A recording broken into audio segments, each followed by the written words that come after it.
Yep. What emotions are you going through going into your last home game, knowing what's on the line? Even though I know you got a game in front of you beforehand, but I know that's still in the back of your mind.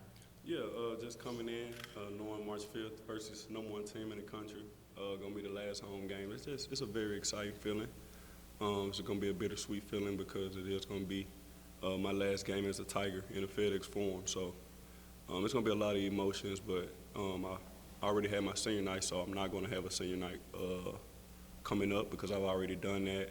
But it's just gonna be a night full of emotions, and I'm ready for it, and I'm ready to see my teammates go have their senior nights, and it's just gonna be like a big brotherhood, and I'm gonna be happy for everybody. When you decided to come back this year, you had grand plans, and those plans are still all there. But for you, how difficult has this been because of the injury and having to sit out, 6 weeks or 2 months, and it can't be what you thought it was going to be because you've lost some time. How difficult has that been? Yeah, and to be honest with that, at the end of the day, it's still everything that I expected it. I just wanted to come back to a winning program and have a great chance of making March Madness, and I feel like we're in a great position for that. And I've been playing pretty well with my teammates, and I think that's what's only the main goal, and that was the only goal for me to come back. So to have this pretty high shot of making a tournament and just having to win games, everything is going according to plan because there's only one goal, and that was to make it to the dance and do something special. How hard was that time though? When you obviously get hurt at UCF? Yep. Yeah, that was it was probably one of the most difficult things, but me, I've been as my 5th year, I've probably been through this 4 years out of my 5 years of having a span where I'm having to sit out because of an injury. So this time it's an approach that I knew how to take. I knew how to stay engaged with my teammates, do 2-a-days and get my work done, and still try to be effective when I get back on the court. So it helps me grow. Every time I'm hurting and sitting out, as much as it hurt me not being on the court, I'm still finding ways to get better mentally and just learning the game from different perspectives. So it's a blessing and a curse at the same time. So I'm just taking advantage of it. When you first went down, like in that overtime game, was there ever a moment where you thought that could be it? Like you were done for the season, your career was over? I wouldn't think that deep because I never had a growing pull or a growing strain. I actually tore my muscle off the bone, the centimeter off the bone in my groin. So the most discouraging thing about it was when I went on the internet, I see that they can have you out for 4 to 5 months, 12, 8 weeks, and those were the things that were discouraging. So I just made sure that I just contacted my doctors and trainers to just help to do whatever it took to just get me back on the court ASAP. And I feel like they did a great job. I'm still back on the court active. I wouldn't say I'm 100%, but I'm able to go out there and still affect the game positively. So the medical staff have done a great job with that. How close are you to being back to 100% able? One thing I learned about this game is going to be pretty tough trying to get to 100% because it never stops. So I wouldn't say that I'm too close, but I'm just still on the court, just going to give it all I got. And if I'm out there, that means I'm able to play. Back to SMU, they've been playing really, really tough lately, and this team has a history of playing down the teams, when they need to. What type of focus you gotta have to go in there and come out with them? Yeah, we're just automatic in kill mode. No matter if we're playing SMU, the worst team, or one of the best teams, or a mediocre team, every game is the same approach, and that's kill mode. Just follow the game plan, listen to coach and everything he says. And, we have big plans with this team. And so we're not looking at this team like SMU. We're looking at every game like it's the last game. So, we're just going to have to be in kill mode and just try to execute as much as we can. Halo, Penny said that you might have tweaked it a little bit Sunday against Cincinnati. There was some concern there, but obviously you played through it.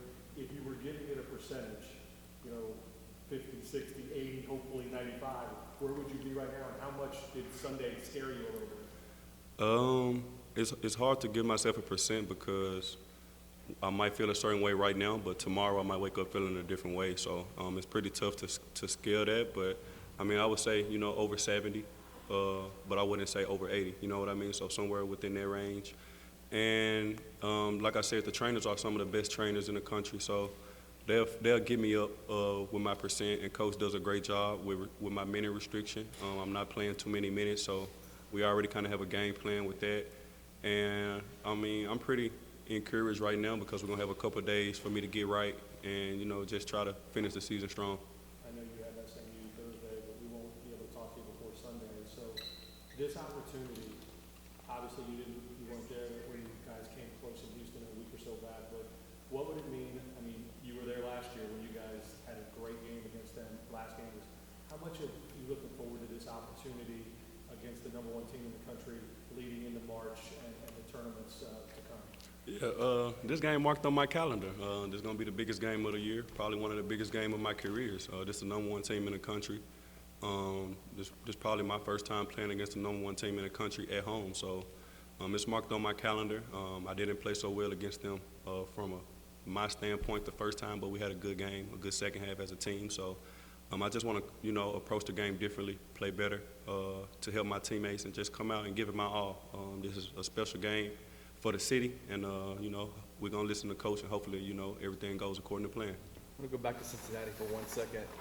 A little sequence with Landers. Y'all were kind of going, you could tell it was all love on the court, but y'all were kind of going at each other pretty good. But then you had that sequence at half court where you tripped him twice. Just kind of walk us through that. And you came back down the court after that second with a huge smile on your face. Like, was that just that was pretty fun, right? Yeah, it was fun. Last year or the last couple of years playing with Landers a lot, playing against him a lot. I didn't play against him in Cincinnati, so this was actually my first time playing against him in person. And that sequence was just, it happened on the fly. It wasn't anything planned. It was just me knowing tendencies of, that's one of his comfortable spots. He liked to ISO up top and get comfortable, and me just being myself, not giving him that time to get comfortable and just be me. And after the first time it happened, I came down the court, smiled about it, like, okay, I got you once. And he kind of relaxed again, and I was able to do the same thing literally like 10 seconds later. So I know that's something that we're going to always, have in the back of our minds that we can talk about, especially being good friends. So there's just a sequence that, I'll never forget, and it was something that helped the team win. So that's what truly matters. Hey, with every win, you get one step closer to securing yourself a bid to NCAA. You got a chance to play in the games last year, 2 games last year. What does that mean this year to try and make a repeat journey? Man, it means the world to me. This is something that the city, this is what the city strive for. This is the standard. The standard is trying to get to March Madness, get to the tournament. Memphis State and University of Memphis is a high prestige college in the basketball world. So us, Coach Penny, me, Katie, we just want to, do the same thing, just keep that same tradition going on. So knowing these next 2 games are just as important to get to the big dance. We're going to do that for the city, and that's all that matters, just getting back to the traditional way. And the last thing is, last question. Like at the beginning of the season, but now that it's kind of approaching the road, how do you reflect on your time with the East guys, that core, being the last dance drill? I'm with my guys every day, even since high school, even sometimes in practice we might have an all-East lineup and just things like that. I just tell my guys to just cherish every moment. This is something special. It's flying by. It's something that, every day matters. Every day counts. Every day is really important to get better. And I'm making sure that everybody's going to leave here when their time is up with no regrets of just knowing that they worked hard, knowing they had a lot of fun, and just knowing that we did what we could to get Memphis back on top of the basketball world and trying to be consistently in tournaments and just winning games for the city. So, like, for all of the Memphis guys and all of my Memphis East guys, I know that they're going to leave here as a better man that they came in. Hey, real quick, what's it mean to look down the bench right now and see another native Numbian in Faraji? What has he meant to you and this team, and what has he brought as a first-time assistant, a first-year assistant with them? Man, looking down, even when I'm not looking down in the bench, just walking in the facility every day, just seeing Coach Faraji, it's another comfort zone for me. I've been knowing Coach Faraji since I was in middle school. I always looked up to him, and I get to pick at his brain a lot.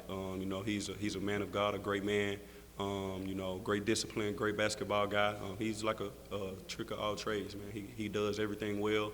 And he actually works me out before all the games and after practice. Like that's who I'm working out with. So he keeps me in a great spirit. He keeps me in great basketball shape and keep my shot and like my ball handling on point. And man, he's just so impactful to me and his team. And I truly appreciate that because out of all the assistant coaches, that's probably one of the closest ones that I've grown with on the court and off the court.